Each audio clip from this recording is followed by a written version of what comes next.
Welcome everybody to Forza Motorsport 6, and today we're taking a look at the newly released Hot Wheels car pack.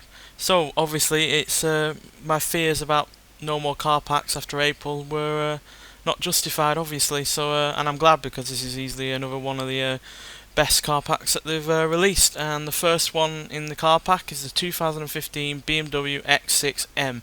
So this is the performance version of the X6, and yeah, it's got 567 horsepower, 553 pounds-feet of torque from its 4.4 litre twin turbocharged V8, weighing 5,185 pounds. Oops, sorry. And as you can see, it's got fairly decent handling for the kind of car that it is. Decent braking, and acceleration and speed is pretty good as well. But yeah, this is a car that is going to get a review on its own, because I have a fair bit to say about it. So yeah, look forward to that. And yeah, moving on to the next car, the 2016 Chevrolet Camaro Super Sport. So yeah, 455 horsepower, 455 pounds-feet of torque from its naturally aspirated 6.2 litre V8 engine, weighing 3,672 pounds. So yeah, this is another car that's going to get a review of its own, because yeah, I've been highly anticipating this, because I did really like the previous Camaro Super Sport. And as you can see from the stats, it's pretty good, quite frankly. Acceleration is really great, like, speed is decent enough, and handling and braking is again an improvement. They've been improving steadily, the Camaros, over the last few years, and this looks to be even better. So yeah, I expect to see a review of that. Right, the first car that we're actually going to take out onto the track is the 1990 Ferrari number 1 Scuderia Ferrari 641. As you can see from the stats alone, it's you know, typical F1 car kind of stuff. Ballistic acceleration, handling and braking is top notch, and speed is pretty decent as well. It's got a 680 horsepower, 320 pounds-feet of torque, 3.5 litre V12 engine, naturally aspirated as well, weighing 1,109 pounds. So a hell of a lot of power. That's more power than an Enzo, and yeah, it only weighs 1,109 pounds, which is pretty damn quick. Makes it pretty damn quick as a result, which we'll see when we take it out onto the track. So see you when we get there. So welcome to the Nürburgring GP circuit.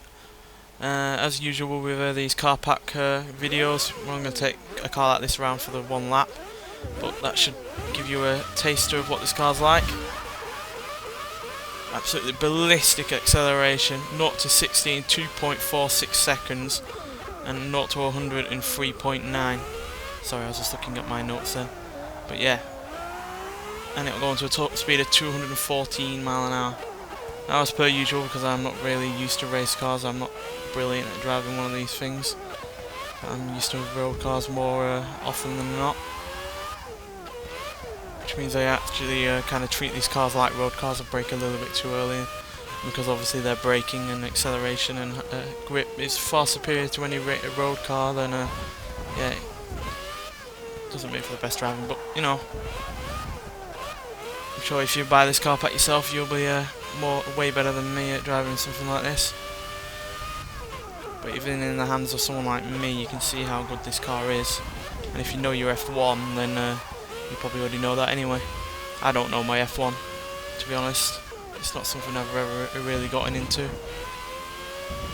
But I can certainly respect the kind of engineering that goes into this, and the kind of skill that it would take to drive such a thing.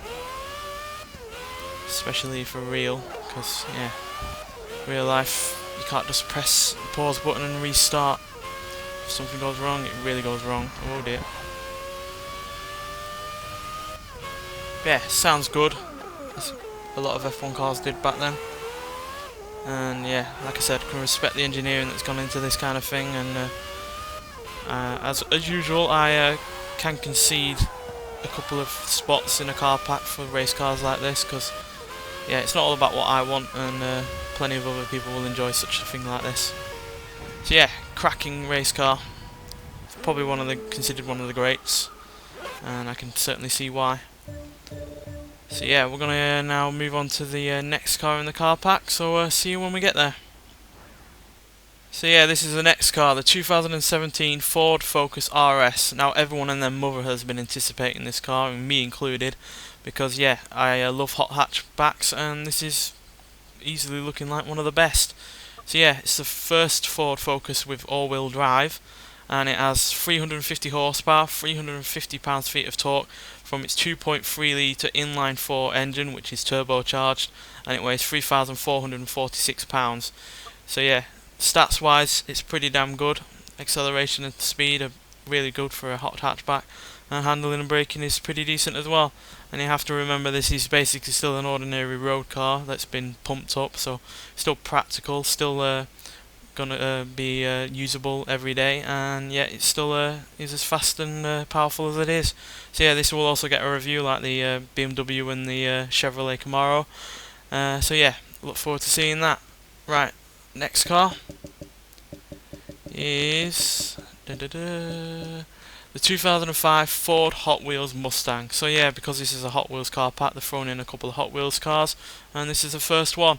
So yeah, it's got 504 horsepower, 458 pounds-feet of torque from its 4.6 litre V8 engine, which is a centrifugal supercharger on it, and it weighs 3,300 pounds.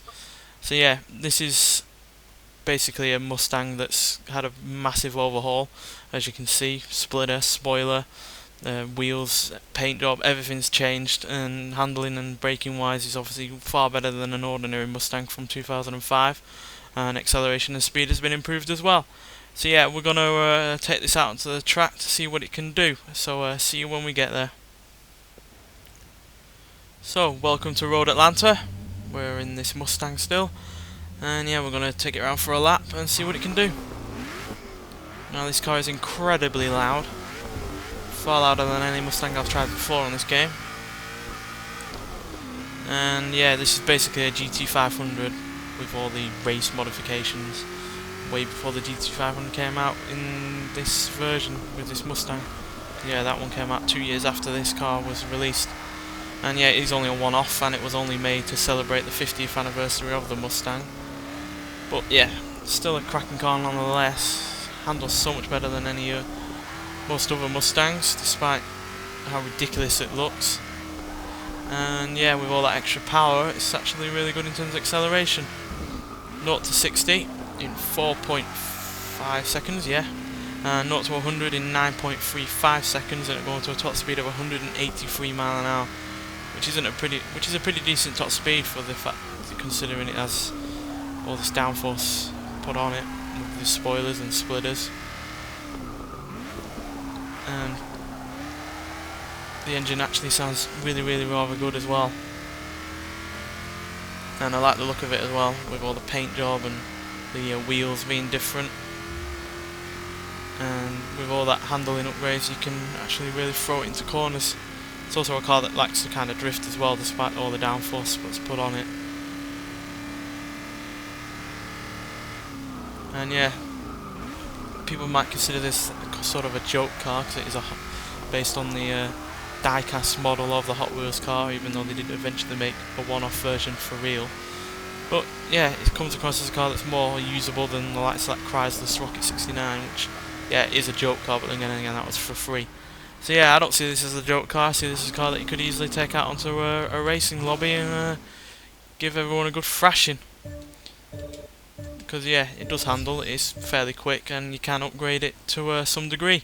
So yeah, pretty decent car, and yeah, pretty interesting choice as well. So yeah, we're going to take a look at the next car in the car pack, so see you when we get there.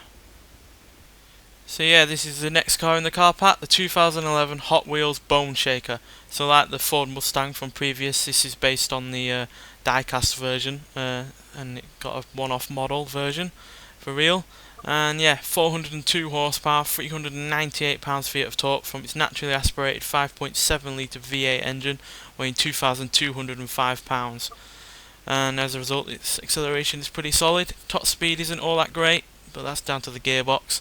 And the handling and braking is, well, from the stats wise it looks alright, but I've driven this and it is a bit of a handful in certain areas. But yeah, this is a car that will get a review of its own, because there is plenty to talk about, and it is interesting to see it in not only on the racetrack but in Forza Vista. So yeah, we'll have a review of that up. So yeah, moving on to the next and final car, which which is the 2015 McLaren P1 GTR. So it has 986 horsepower, 738 pounds-feet of torque from its 3.8 litre V8 engine, which is twin turbocharged, coupled with the electric hybrid system, weighing 3,186 pounds. So yeah, this is basically the racing version of the ordinary P1 from 2013, and as a result, acceleration is even better, handling and braking is pretty decent, and its top speed, though less than the ordinary one, is still pretty high. So yeah, we're going to take this out to the track and see what it can do. So see you when we get there. So welcome to Watkins Glen. Like the previous couple of our race cars, we're going to take this car around for one lap, see what it can do.